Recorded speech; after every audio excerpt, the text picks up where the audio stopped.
雪薇，你不会也想和我一战吧？战你个头啊！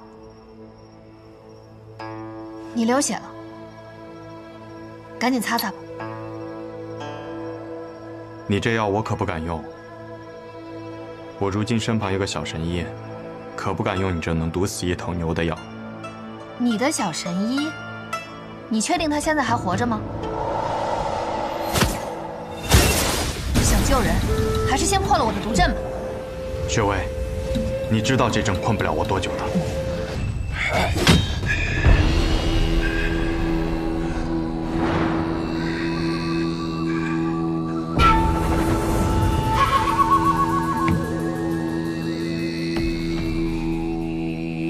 穆家，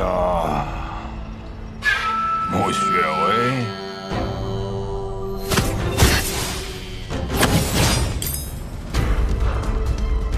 苏家的3针影戏，你究竟是谁？不知道我是谁，你还下手这么狠！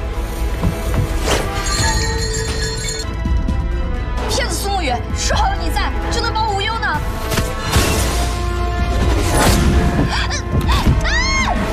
沈烟，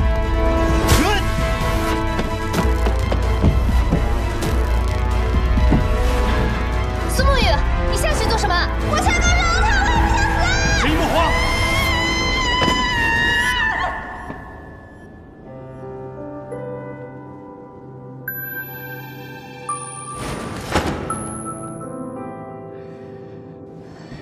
真的来了！我答应过沈毅，有我在，保你无忧。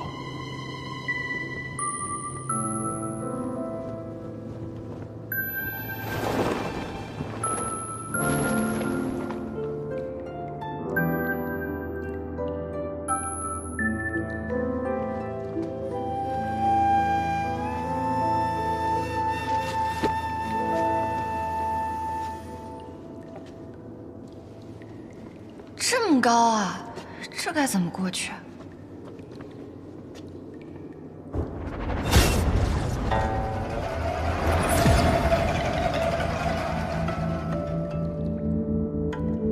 此时门重若千斤，张力无法对开，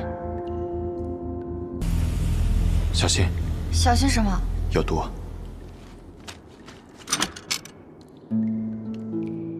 服下它。 我知道有毒啊，我是在问你小心什么？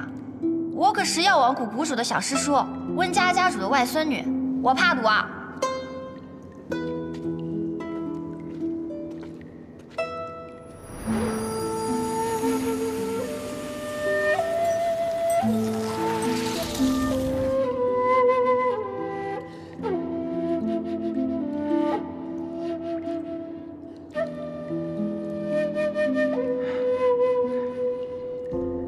沈一还真是给人很多惊喜。不过那姑娘到底练的是什么毒功啊？居然把自己给练出一身毒来！雪薇无名者时练的是毒沙掌，沈一慧眼，竟一下就给看出来了。其中隐秘，待出去之后，我再与沈一细说。现在当务之急是先回到大家长身边。虽然破筑巢那把刀已经被我斩断了，但如今长河还未出手。 温家练毒功的人确实不少，但是多半呢还没有毒死别人，就先把自己给毒死了。不过这毒沙掌也不是多么高深莫测的毒功啊，他定是在练功的时候不知道是出了什么岔子，导致剧毒流遍了全身。按理说他应该活不下来，应当是被什么神奇的法子给救了回来。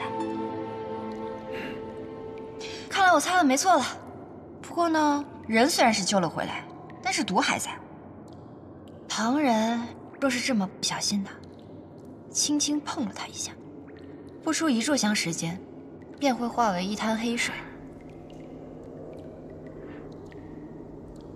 能救吗？他刚一见面就想杀了我，我都跳密道逃跑了，他还放出来一朵毒花来追杀我。你这个时候和我说救他，不合适吧？对不住啊。 我这朋友虽一身剧毒，但性格温和，一向对人避而远之，怕无意之中害到别人。他方才对你出手，应当也是迫于家族的命令。苏沐慕雨，我现在真的很好奇，你究竟是一个怎样的天真质啊？他刚才是真的想杀我，我能感觉得到。至于是什么原因嘛，那我就不知道喽。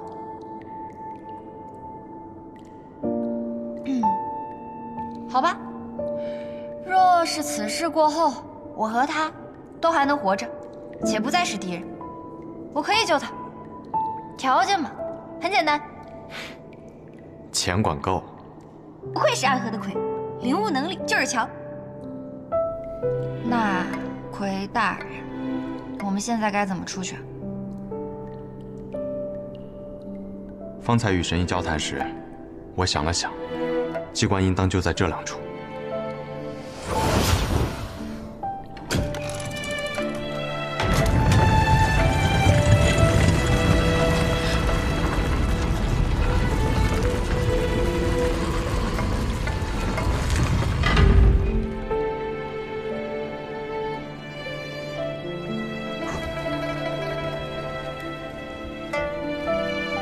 神医，我们走。哎，这看着怪吓人的，不会有什么机关吧？不会，此乃逃生之路，不会再有什么机关险阻了。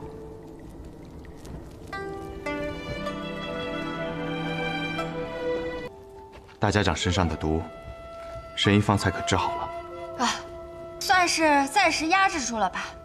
我对大家长用过移魂大法之后，雪落一枝梅的解毒方式，便又有了几分眉目。多谢神医了。魁大人，我忽然想起来了，那日我离开药府的时候，在门口遇到了一个手拿法杖的人。那个人是你们苏家的？那是哲叔。哦，他就是上一任的魁了吧？看来神医已经找到了自己想要的答案。你不问问我，为什么这么想知道原因？这是神医的秘密，我不会多问。你不是说你们暗河的魁都会守护大家长至死方休的吗？那为什么他可以退下来？没有人知道，这是哲叔和大家长之间的秘密。我知道，我在大家长的记忆里看到了，哲叔为了保护大家长，受了很重的伤，所以大家长就给了他允诺，只要他们都能够活下来，就准许他卸去魁的身份，还给他自由。只是不知道为什么，他还是没有走。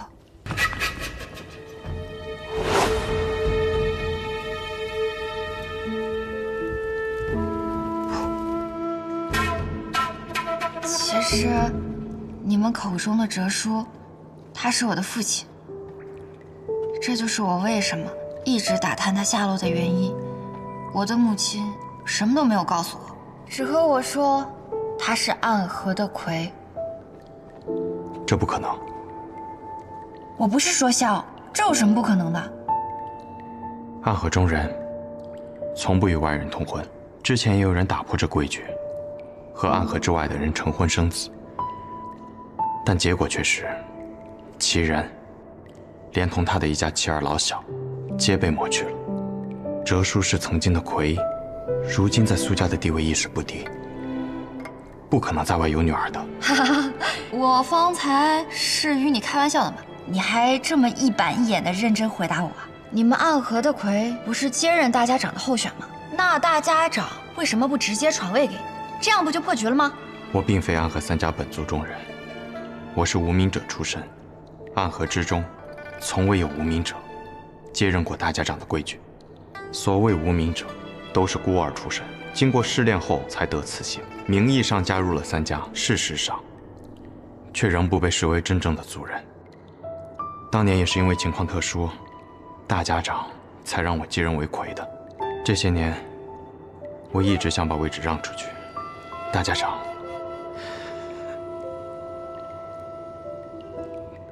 却没有允许。方才我就想说了，既然受了伤，你在我一个神医面前装什么？抱歉，方才那一战耗费了不少气力，实在是因为担心大家长那边，勉强撑着。那现在呢？撑不住了。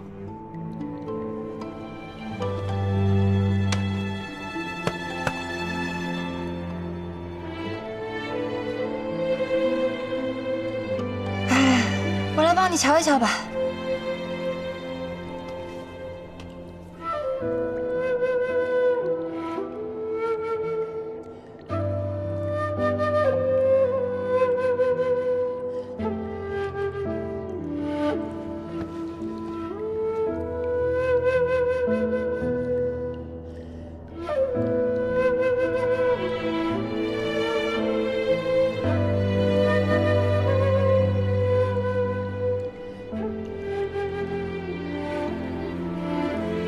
生死同无，唯有下毒者那里可将其化解的奇毒。神医，我运气疗伤片刻便好，不必担忧。什么运气疗伤？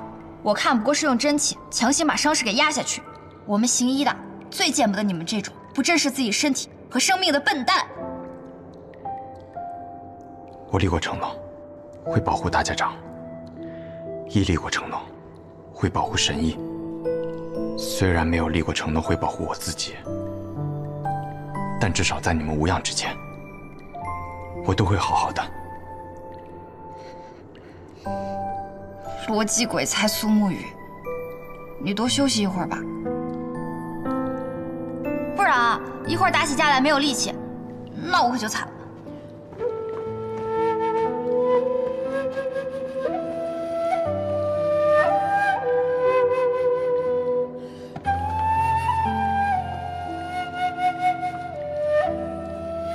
真是有趣，这朱朝的密室里所放的书，竟都是些杂言故事、演绎小说。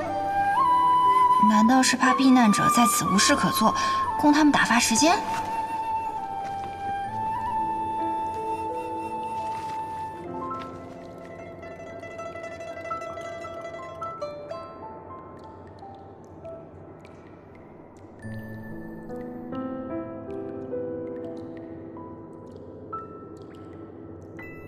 这写的还真是玄乎。神医，我们动身吧。这么一会儿你就休息好了？你们暗河的人都这么不要命的？我们暗河之中有位前辈叫做穆朝阳，他专门创造了一套关于休息的功法，叫做眠息法。我们可一日只睡1个时辰，在择机歇上那么1时半刻，便可恢复精力。这对于我们学医的人来说呢，就是不讲医学。不论你那个姓穆的前辈说的那个眠息法有多厉害，都是不讲医学。也许吧，但对于我们来说确实很有用。毕竟我们总是在与时间赛跑。就是辛苦神医了，我们走吧。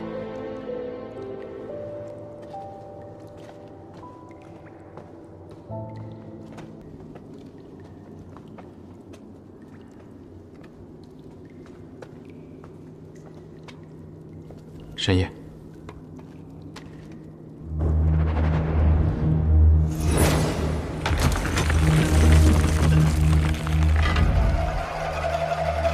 神医且在里面等等，我先出去探探情况。好。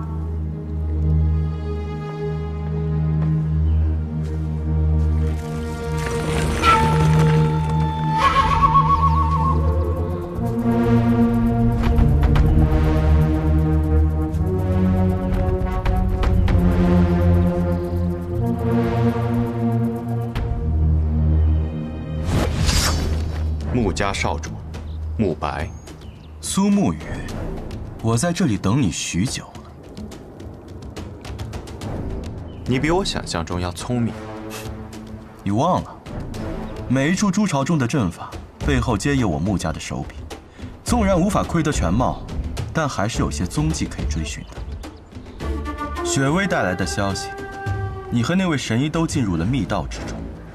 那么只要在此等候，杀了神医，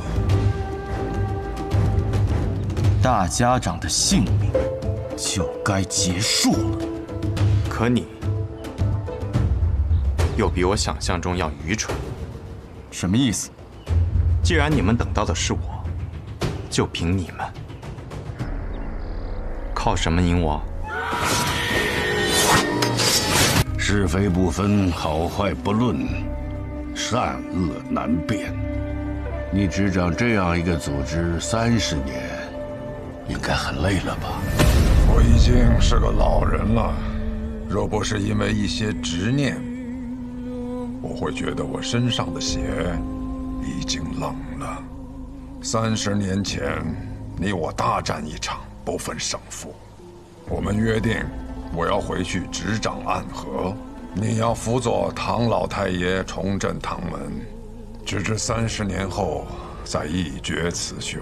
好，我隐居这寥落城多年，也该活动活动筋骨了。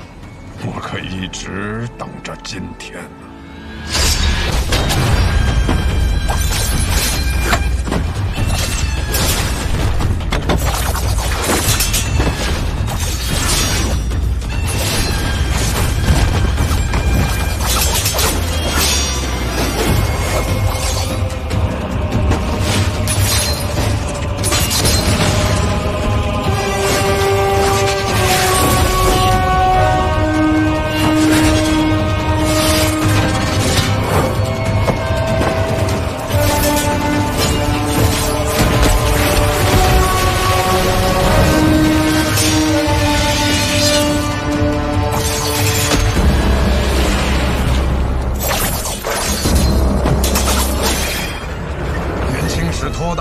徒手接过你枚暗器，差点被毒死，我可不会再上当了。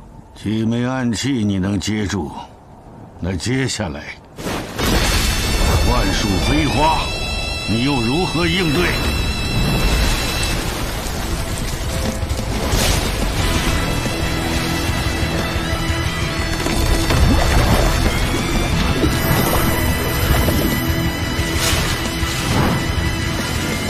一招万树飞花，许久没有如此尽兴的一战。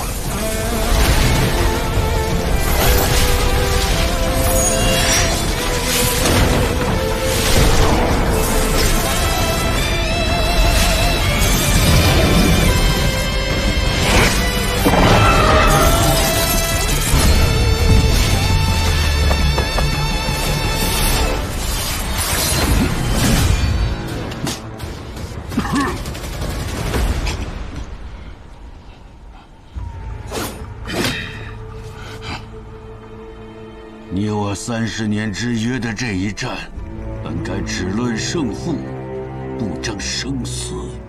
于杀手而言，没有胜负，只有生死。只可惜呀，可惜什么？可惜，方才你那瞬杀一剑，消耗了太多真气。也可惜，你以为自己是执棋者，却没想到，你是别人棋盘上的棋子。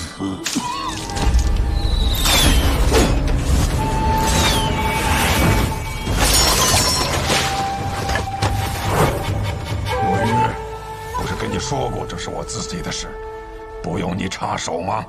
有人想趁你和唐二老爷决战之时，对你不利。一石二鸟。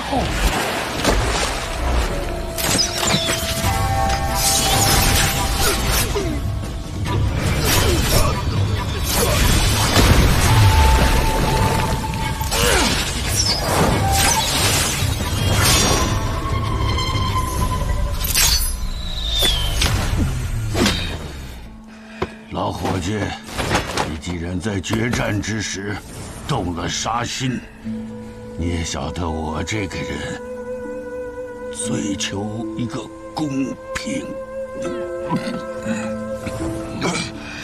雪落一枝梅，黄泉路上我会歇歇脚，可别让我等太久。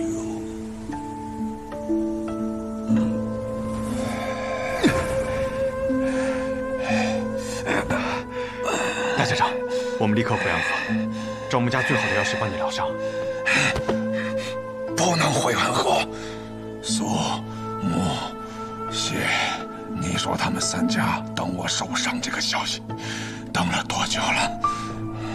刚才那些暗算我的人，根本就是他们的人。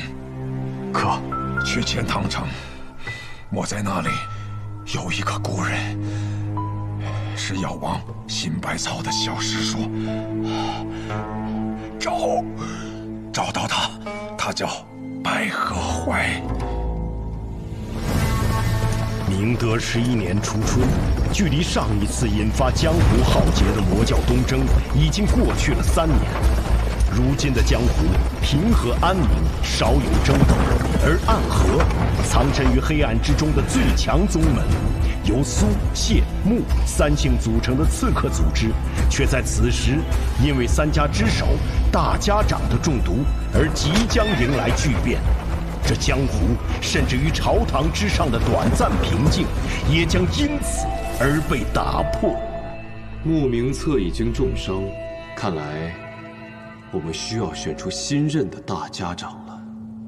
他本来就已年老，而且越来越不受我们的掌控。那便传信给3家，若大家长身死，谁若能率先夺得绵龙剑，回到提魂殿复命，谁便是新任的大家长。这是要让暗河大乱呢。于大乱之中，才能诞生新的暗河之主。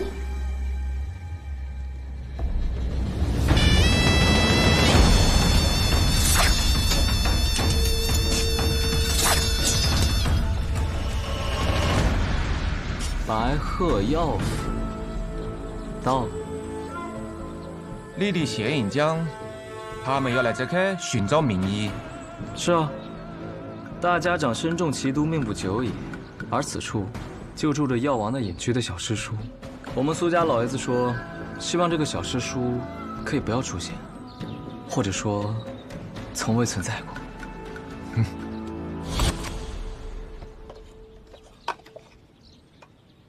别人都是一口槟榔一口烟，飘飘欲醉做神仙。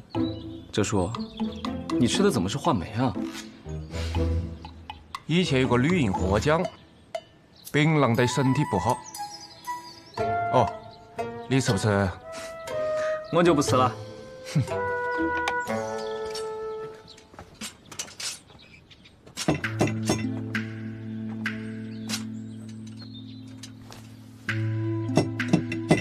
你什么时候变得这么有礼貌了？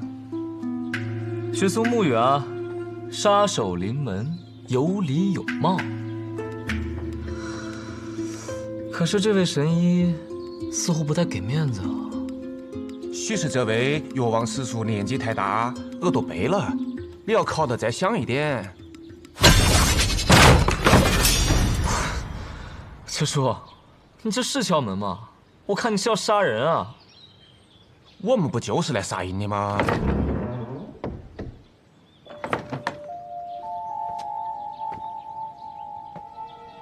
谁呀？敲门敲得那么大声，耳朵都要聋了。姑娘，敢问你家老先生是否在府上？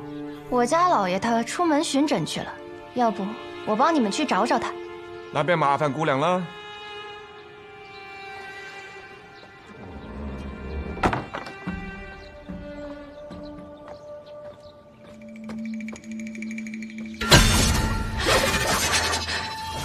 你干什么？哎呦，抱歉抱歉，一时手滑。来，这个啊是祥宁膏，姑娘呢擦到脸上，不出半个时辰，你那个红痕就会恢复如初。有毛病。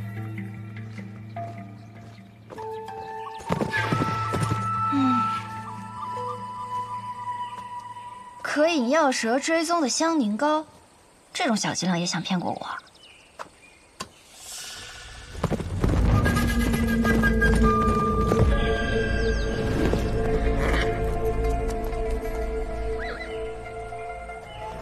这位姑娘，你是医者？怎么？难道我看起来不像吗？抱歉，无意冒犯。公子，可是要问路？姑娘慧眼，想问姑娘，附近是否有处药庄，名为白鹤？公子是要看病啊？我医术不错，我来看便是啊。家中有人得了重病，点名要找白鹤药庄中的神医，多谢姑娘好意。那你怎知道我不是白鹤药庄中来的呢？莫非姑娘是？那自然是。烦请姑娘速速带我去见你师父。我师父，他暂时来不了这里，但是他和我说过，有贵客来访，从很远很远的地方来，想来就是公子你了吧？他让我先行随你前去。冒犯了，我需要赶时间，还请姑娘上马。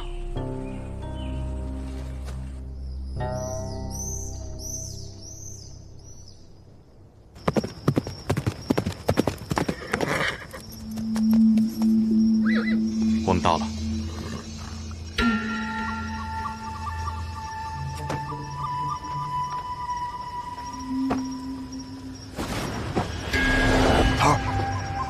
桃儿，你来的正是时候。大家长那边好像出了些问题。神医呢？我这么大一个活人站在你面前，你怎么就看不见呢？这姑娘是神医？不是。那我走了。姑娘莫怪，这是神医弟子，过来帮他师傅看一下大家长病情。姑娘，请随我进去。嗯。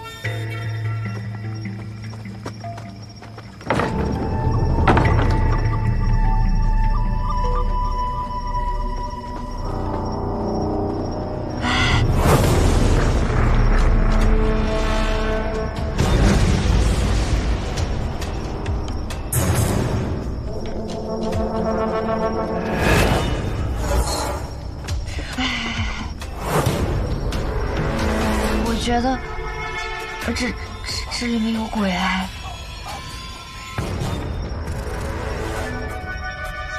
姑娘莫怕。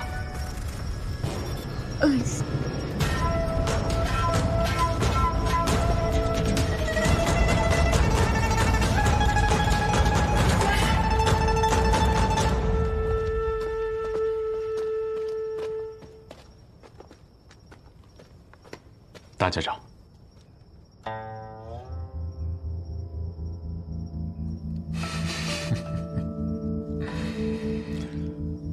上次我见你的时候，你还是个流着鼻涕的脏孩子。我上一次见大家长时，大家长还是一个随时会准备拔刀的杀神呢。现在也随时准备着拔刀，不过头发白了而已。这手还是血红色的。行了，先诊脉吧，看看现在的大家长还能不能拔出刀来。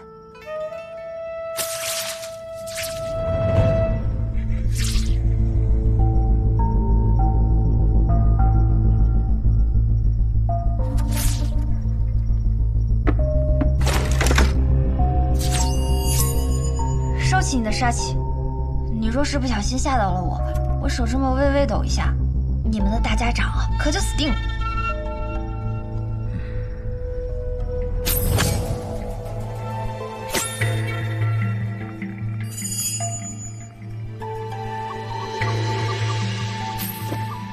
许了一枝梅。没错。你怎么做的还活着的？我的魁替我挡住了那一枝梅，我只种了半朵梅花，还能勉强撑着。这可是唐门唐二老爷的独门奇毒，号称唐门第一，天下第二，仅次于温家家主所创的镜花月。据说除了唐二老爷本人，无人能见。唐二老爷人呢？被我杀了。暗河大家长也亲自接杀人的任务。敢问姑娘，是否能医？我们药王谷的名言便是，只要没死，便可以医。只是，姑娘有何需求，但说无妨。就等你这句话了。医当然可以医啊，只要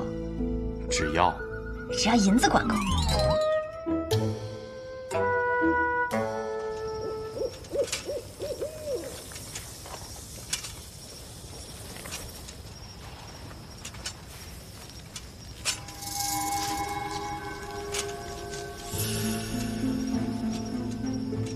看来对方是识破了你的伎俩，这才走出了多久，就把这药瓶给丢了。看来我们是搞错了。什么错了？我们放走的是真的圣衣。还好，我也做了些准备。哦。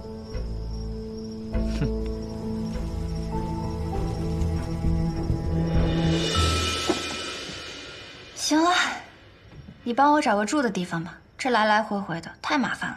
不让你师傅再来看看了？我师傅，他早就入土为安了。你们怎么老想着要他从地底下爬出来啊？什么？药王的小师叔已经死了？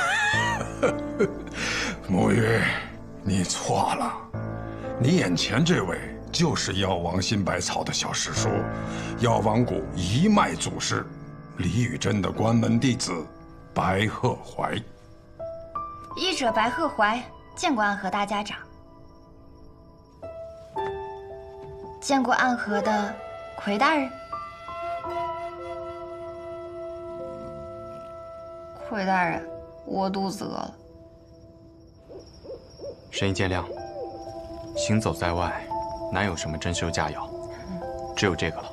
无妨，有的吃就不错，总比在药王谷吃我师兄煮的药膳香。你是不是很好奇，我是如何看出来你的身份的？既然神医与大家长是旧识，想必也听说过我们。小时候师父为了哄我好好学医，便给我讲故事。他的故事里呢，经常出现一个叫做暗河的组织，由苏、谢、穆三姓家族组成。他们的统帅者便称作大家长，大家长座下有直属刺客团诸营。其中最强的12人以地支12校为代号，而他们的统帅者便是魁。今日我见到的这些人，他们以生肖为面，唯你戴血红恶鬼面具，随侍大家长左右。你不是魁，还能是谁？神医对我们的了解，比我想象中更深。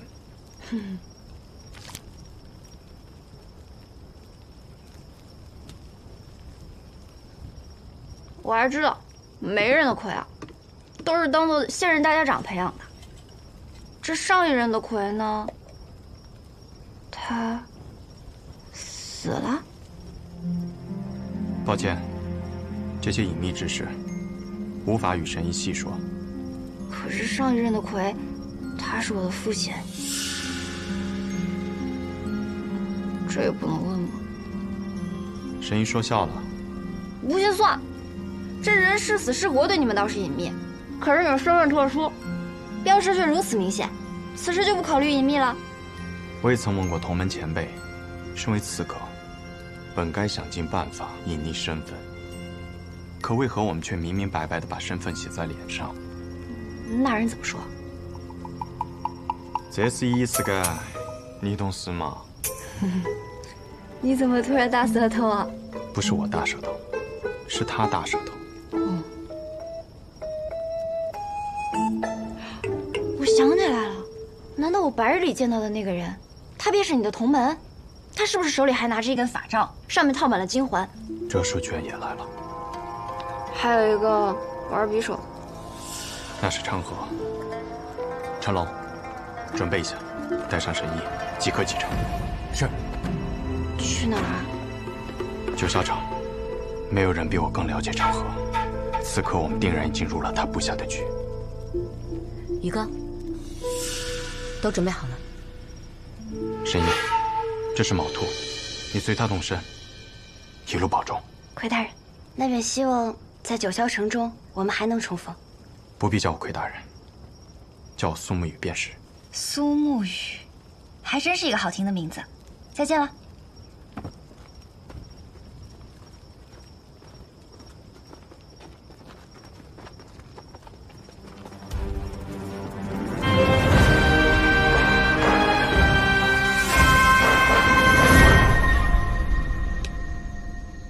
李江的准备就是在这开等呐。谢家的刀，穆家的鬼，每一个都蠢蠢欲动，而我就不一样了，我很懒的，不如就跟在那些勤快的人后头，虽然会慢上几步，但永远不会迟到。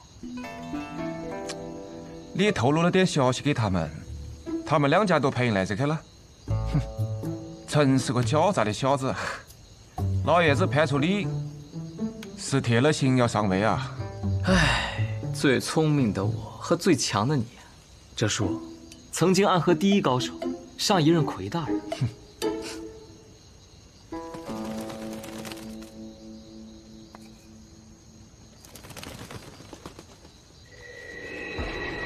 城郊废邑，那里的好戏快开场了。走吧，哲叔，我们苏家那位老爷子该等着急了。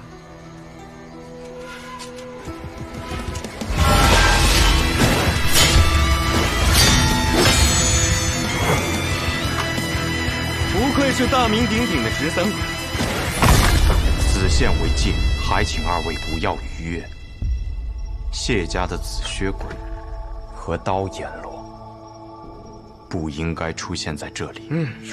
没劲，倒是被你一下子看穿了身份。不过我们家主听闻大家长受了重伤，心中十分焦急，想着赶快将大家长接回总堂来疗伤。大家长无碍。大家长是否无碍，还请容许千机与大家长见一面，再予以确认。不然我就这么回去了，不好交差呀。你不好交差，与我有何关系？你不想让我们与大家长相见，是否是自己意图不轨，不想让我们及时救治？是个不错的理由，但这个理由想要成立，只有一种可能：杀了你。没错。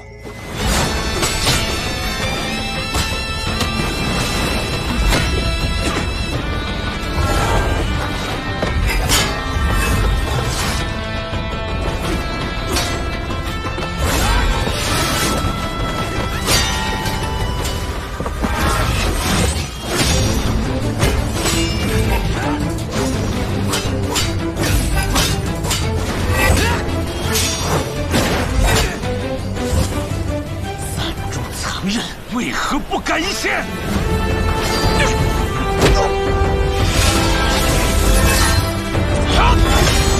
谢家的风舞之刀，不错。死！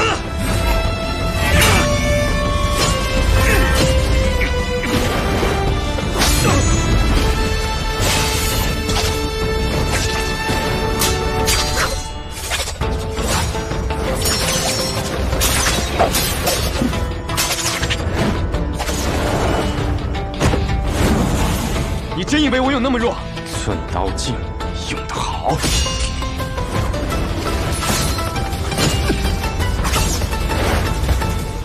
回去告诉你们家老爷子，若及时收手，那么这段时间的事情，大家长可以装作无事发生；若继续这般执迷不悟，就别怪我们朱隐无情了。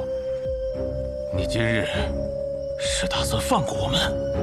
暗河同门，皆是家人。走。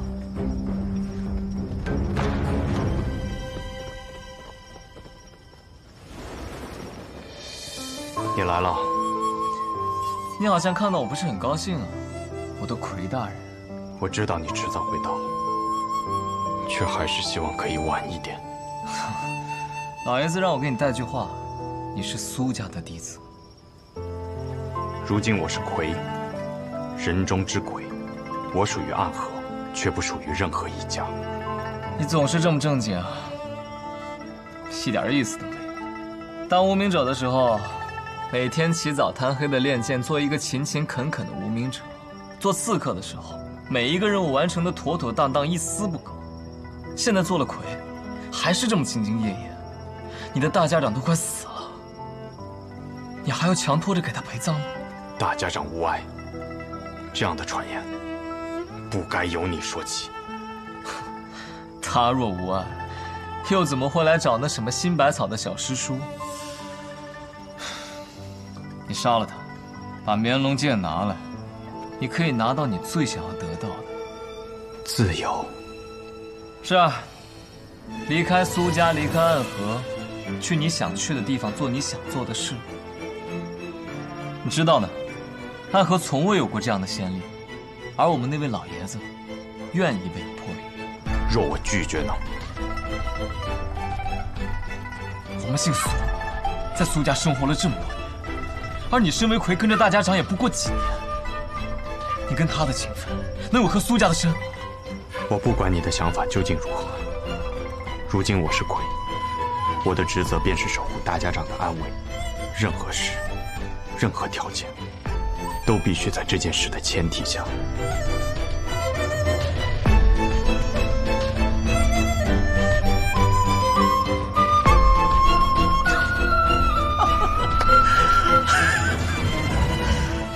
没错，就是这样。同样的话我已经回给了老爷子，我就知道你一定会这么说。然后呢？像我们当年的约定吧。苏梦远，你去做暗河的魁，以后成为大家长，统帅3家，而我留在苏家，继承苏家家主之位。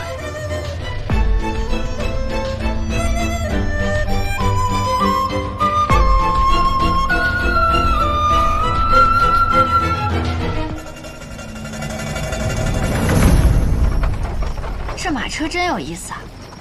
如此之大，却能行驶平稳；如此之重，却能日行百里。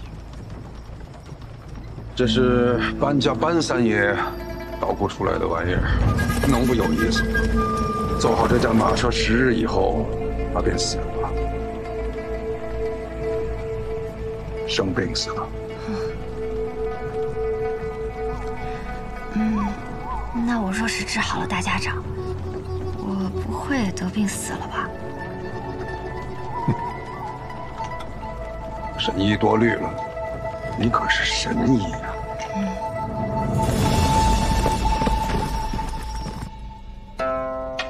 暗河之乱已经开始，不出10日，我们便会得到一个结果，让暗河的水蔓延整个江湖，涌入天启。长河，或许这一次，你我要对彼此真正的拔剑了。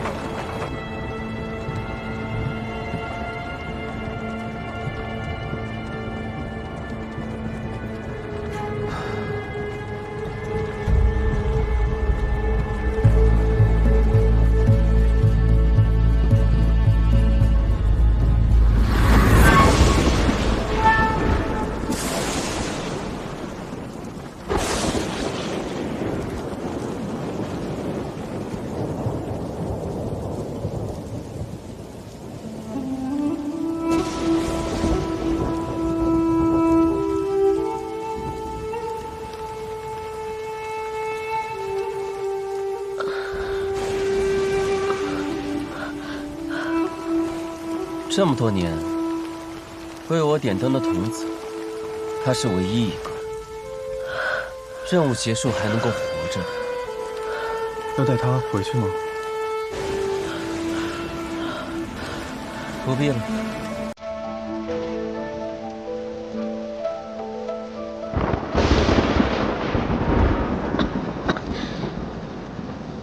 多亏死了，17号。欠你一只手，还你一条命，算你赚了。多少爱人的情绪，不舍的沉漫漫长夜中寻觅，挣扎痛的憋气。你怎么会在这里？我偷听到你们的任务点，逃出来寻你，我来接你回家。那地方也能算是家吗？有家人等候便是家。你弟弟还在那里。如同宿命随波往，延续着谁等趟破飞暗的浪。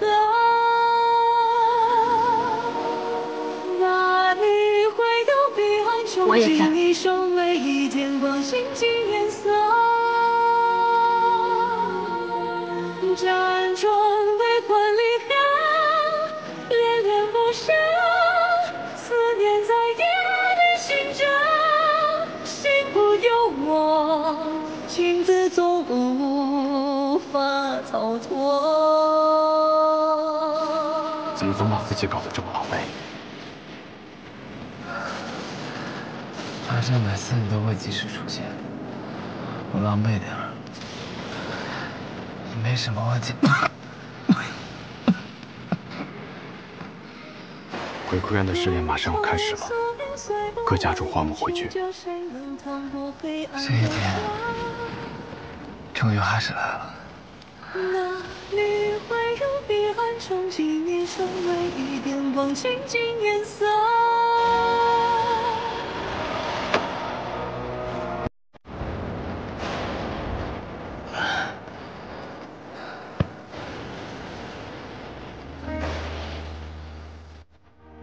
想必你们已经有所了解，待会儿时辰一到，你们就会前往鬼窟渊。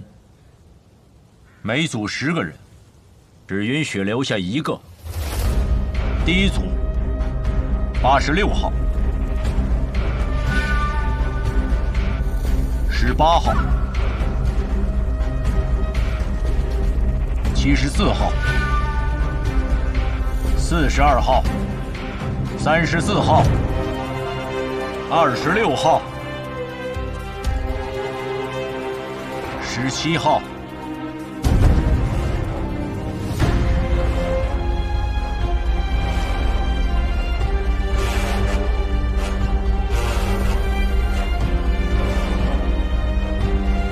第一组的最后一位，63号、63号。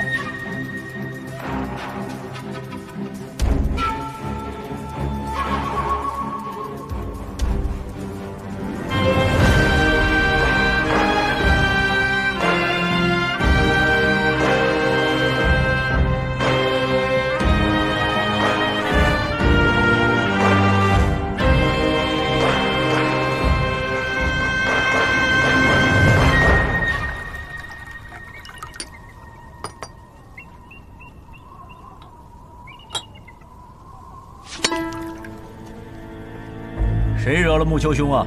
生这么大的气！穆子哲，你明知这2人是我苏家属意的，你这般行事，是要与我苏家为敌吗？别给我扣这么大的罪名，我可不敢。我只是在尽我总教习的职责罢了。职责？不把过强的2个人放在同一组，这是3家都默认的。你就不怕我上报提魂殿吗？等他们情深意重，把彼此看成兄弟的时候，再让他们自相残杀。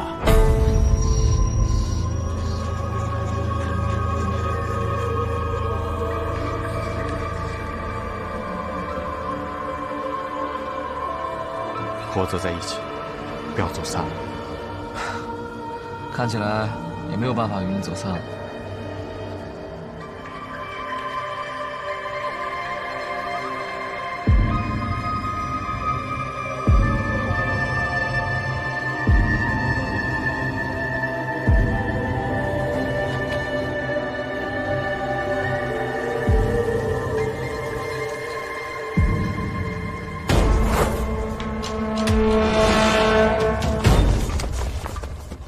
全都来了。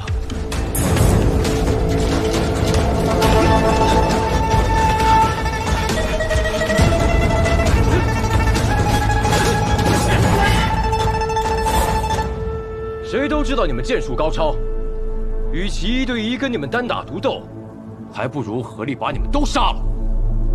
我们剩下的再斗，还有几分生机。那便来吧。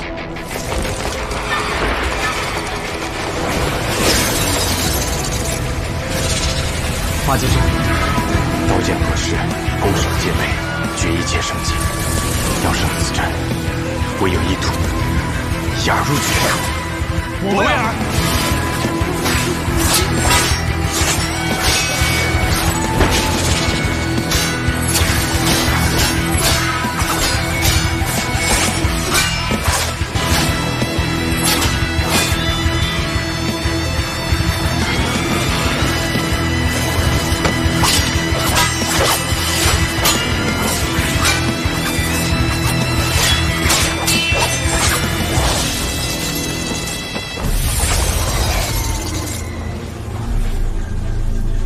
破八节阵，唯有牺牲一人才能找到突破之口。我们两个同时上，算怎么回事？我知道，我来。那我走了。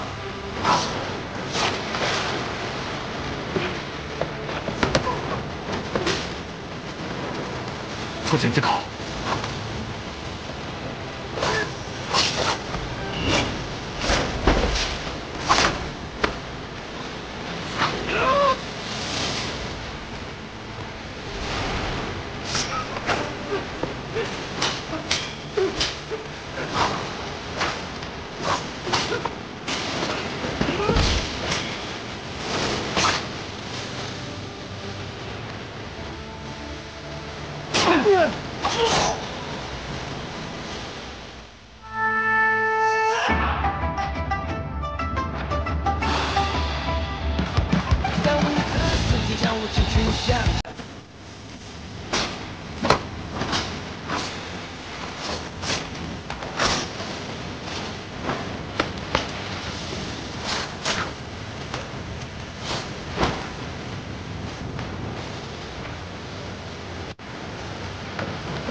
只剩我们两个人了，所以，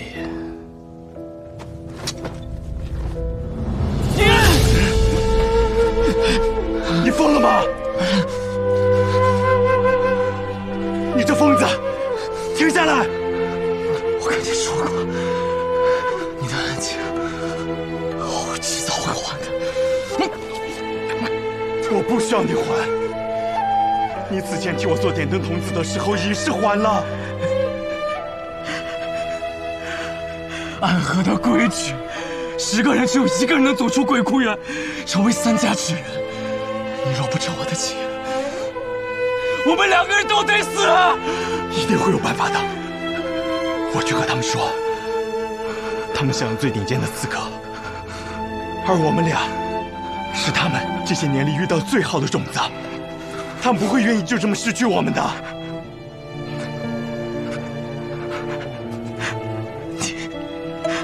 你太天真了。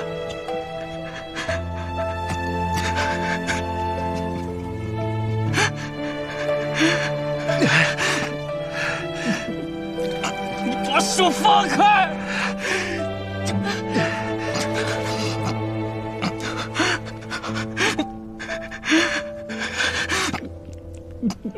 你把手放开！只要足够强，便有资格天真。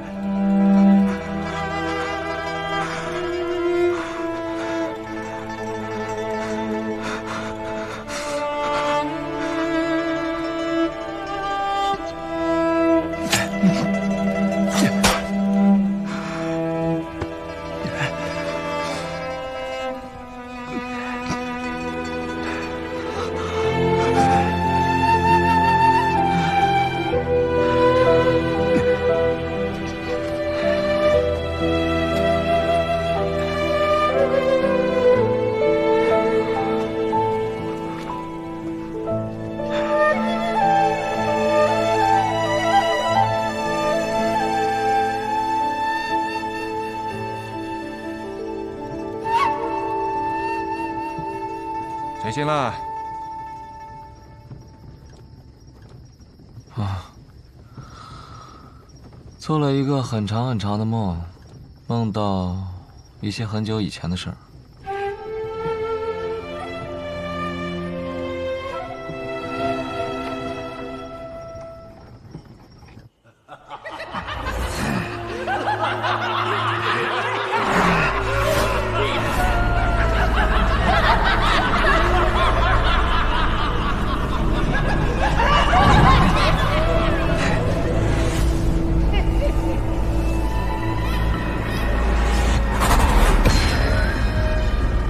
邪魔外道，无尽无身。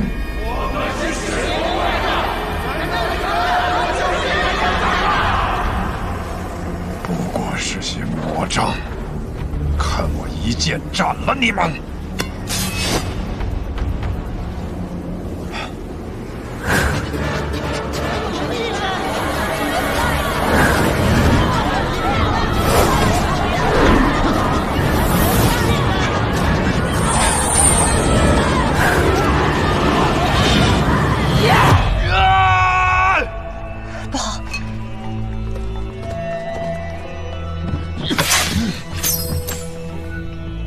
大家长，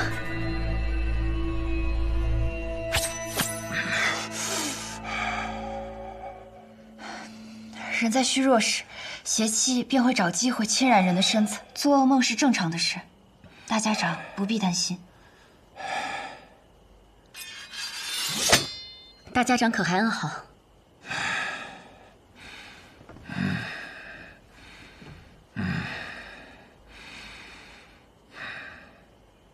毛头，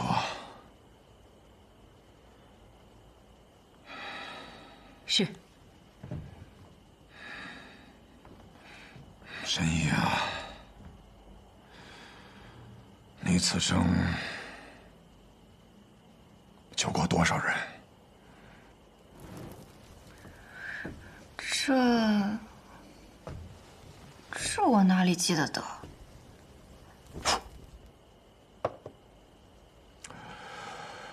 加上唐二老爷，我此生杀过832人，很多人，我甚至不记得他们是谁，但心底里总会有一个声音告诉我，那是我杀过的人。其实我不怕这样的梦。 当他们出现的时候，我会拿起手边的剑，将他们斩杀得一干二净。我既然杀得了他们一次，哼，那么自然我能杀得了他们第2次、第3次。无论是梦境还是现实，都不会有任何区别。 但这一次，当我拔剑的时候，发现手里的剑已经断了，需要让沐雨快些回来。难道大家长就不害怕他在这个时候背叛你吗？不会的。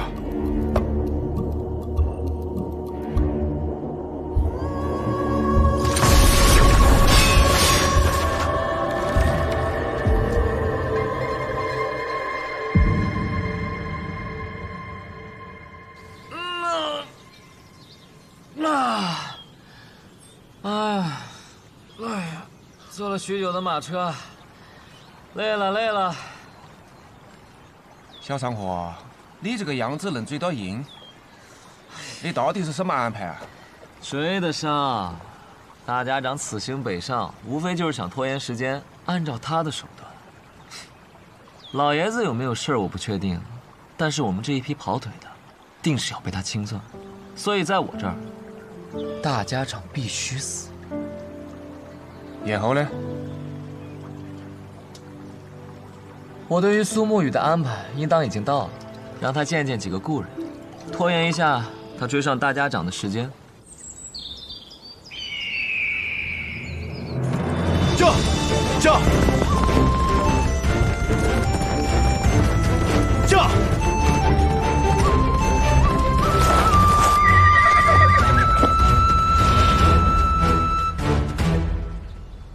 昌黎，宇哥，好久不见了。昌河派你来的？啊，是大哥让我来的。他说让我拦住你，实在不行，就哭到你心软。他是不是觉得我不会杀你？他自以为能猜透我的心，可我杀过这么多人，我也有无法控制住自己杀心的时候。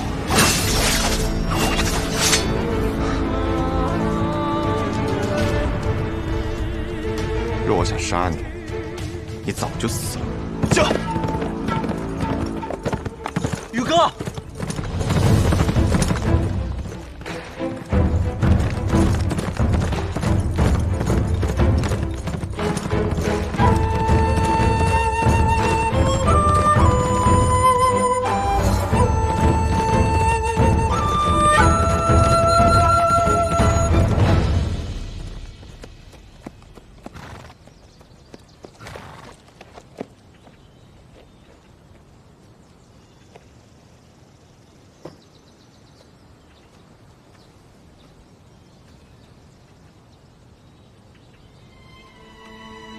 老师，你口中的“老师”这2个字，放在我的身上，我可不敢当。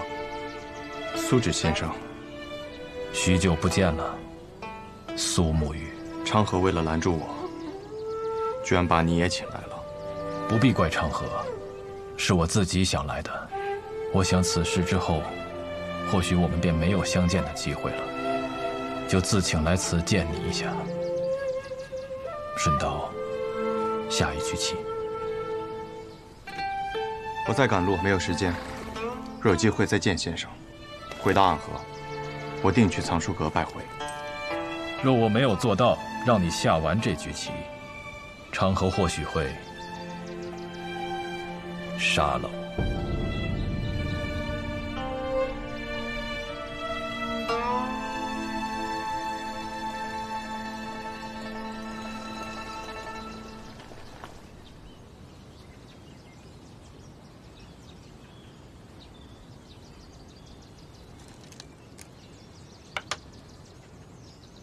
先生来此，是想劝我和昌河联手。你们是暗河这100年来最不可思议的搭档，一起联手破过许多危局。这一次，我相信你们一样可以做到。我听昌河说，4年前你们做过一个决定，他当上苏家家主，你当上大家长，成为执掌暗河的新主人。那他有没有说过，我并没有回答他的决定？大家长他值得你这样做吗？这个问题的答案重要吗？沐雨，当你用一个问题来回答另一个问题的时候，就代表你的内心并不坚固。可这问题没有答案。只有选择。我在苏家待了将近10年，昌河与我，更是从同一座炼炉当中走出来的师兄弟。准确地说，我们都是家人。昌河那样的人，可不会把老爷子他们当作家人，他只是把你当作家人。可如今我是魁。我的父亲曾教过我，承诺是比生命更重要的东西。先生您也说过，没了承诺，收了钱的刺客便会因为更多的钱而转头去杀自己的主顾。那么到最后秩序变乱了，刺客便没有存在的理由，暗河也没有存在的必要。你很聪明，但有时候太过于执拗了。已经沦为杀人的棋子，若心中还不存在点执拗，那么活着也像是死了。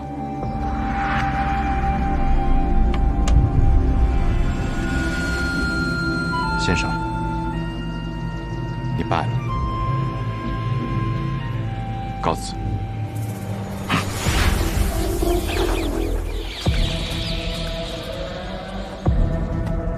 宇哥，你赢不了的。三家家主对大家长这个位置觊觎很久，这个机会他们不可能放过。即便大家长最后把生医好了，他们还是会不惜一切代价把他杀了，这是个必死之局。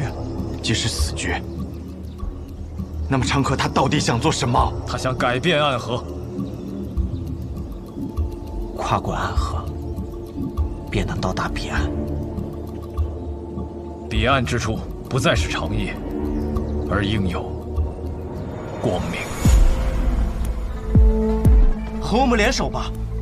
大哥的意思是，让大家长在一个合适的时机死掉，死之前他把绵龙剑传给你，你执掌暗河，而他则去扫清苏家的障碍，成为苏家家主。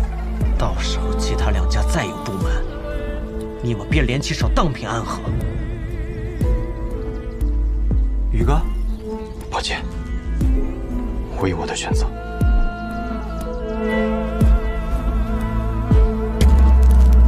大哥说了，若你拒绝，那他就自己当这个三家之主，到时候不管谁挡在他面前，他都会杀死，包括你，他这一生最好的朋友。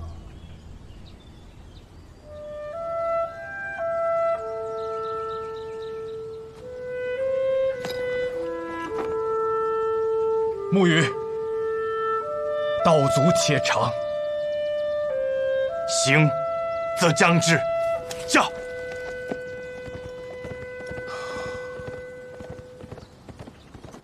先中毒再解毒，以身试毒。倒是有种不疯魔不成活的意思。只是我不太明白，为了几张银票，神医愿意为我以身试毒？自然是不愿意啊，我又不傻。不过我有一个办法，既能感同身受的了解大家长体内的毒，但同时又不会死。什么办法？移魂大法。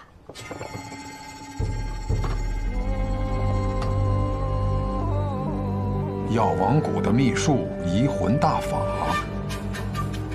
若是一旦对某人施用此法，就能和他无感共识。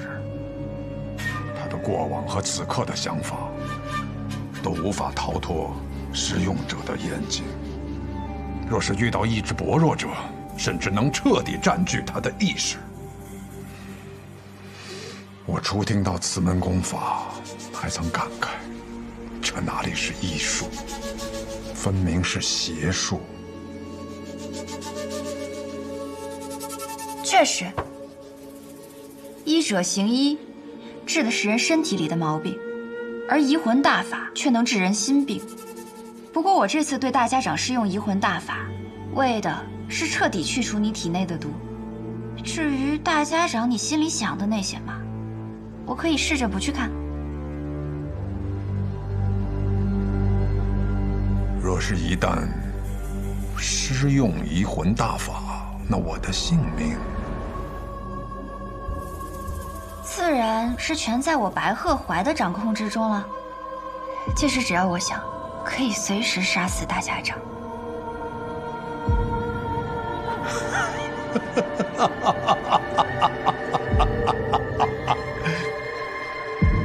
我想试试。大家长能活几日就让他活几日吧，反正我们抓紧时间找机会，先把那小神医给杀了就是。大家长和那个神医有地质社校保护，你那么有信心？哎呀，我派人传了封信，去向了北面那座皇城，里面有一个人出身唐门赫赫有名，是唐二老爷最亲近的弟子。九江琵琶亭内3道暗器震惊天下，是可以与司空长风、百里东君等人齐名的高手。唐灵月，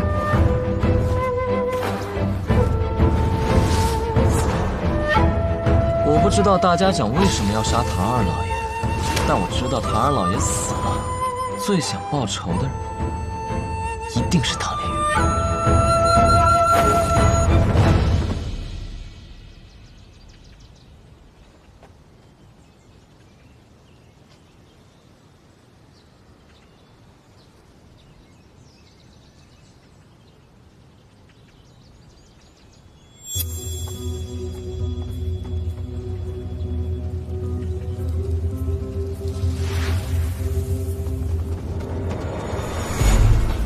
护送大家长离开，快！是。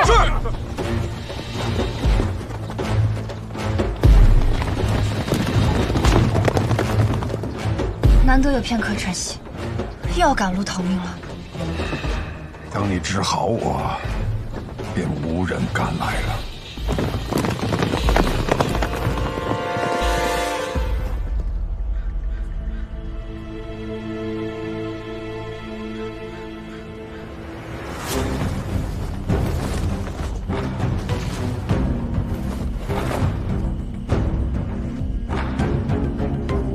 找到你们了，暗河。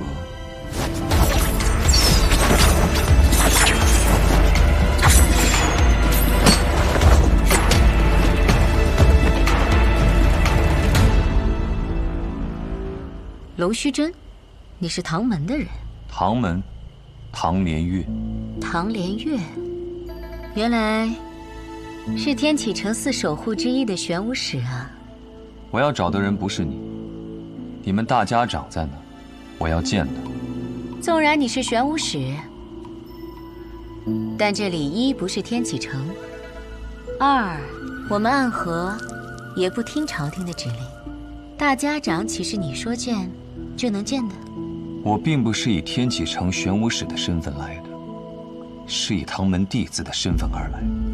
你们暗河的大家长杀了我们唐门的二老爷，这笔账我来负责清算。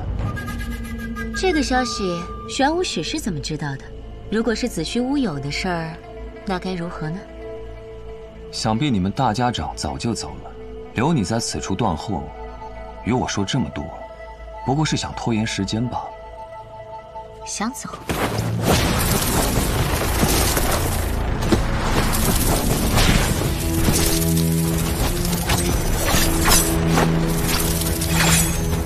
接！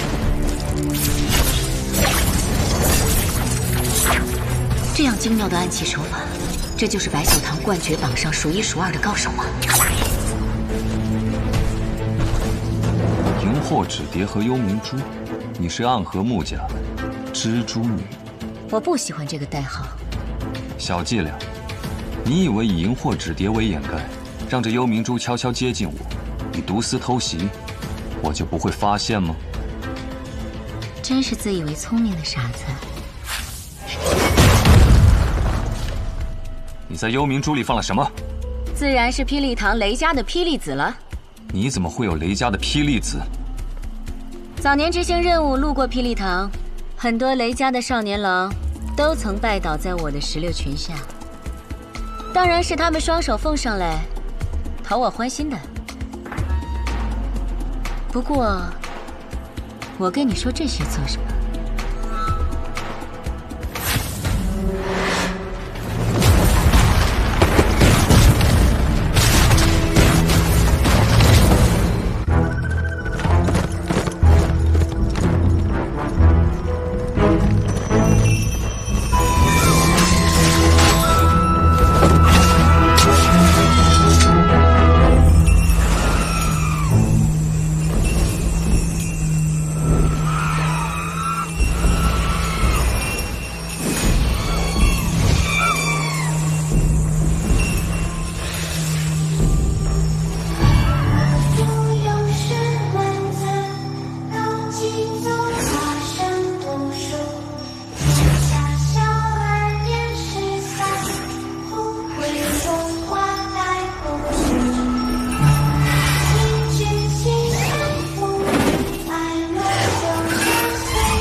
可曾记得昔日也差点做这灯的童子？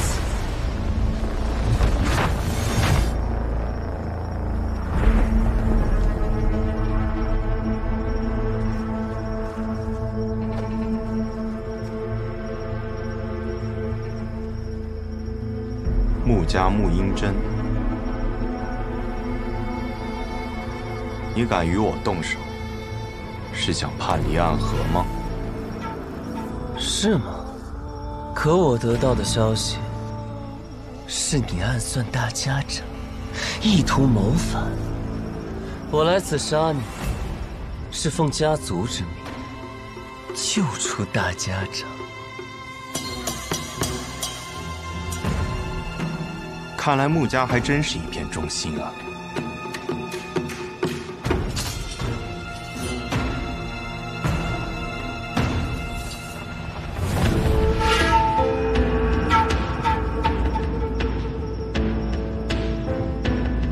素闻纸伞鬼苏沐雨最强的剑法乃是18剑阵，可看你现在这个架势，似乎是觉得我没有资格同时见识你那18柄剑了。你确实没有资格。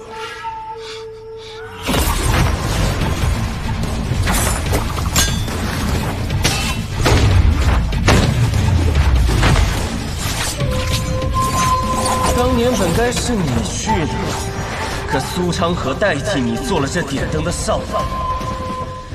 按照我的计划，他们应当都要死掉，可他却被你救了。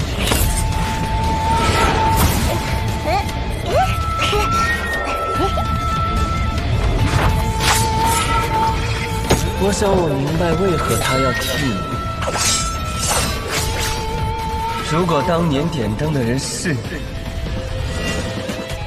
你必死无疑。实在没想到，苏家赫赫有名的纸伞鬼，从尸体遍地的炼炉中爬出来的无名者，如今的朱影首领魁，居然是一个心存善念的人，舍不得对孩子下手。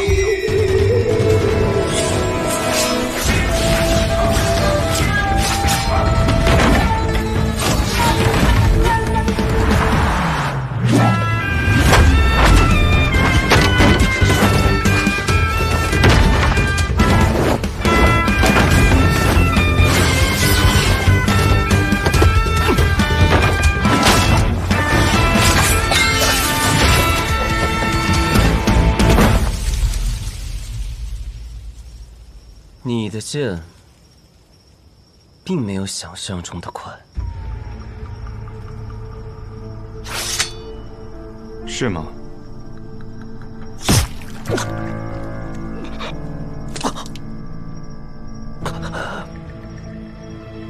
不可能！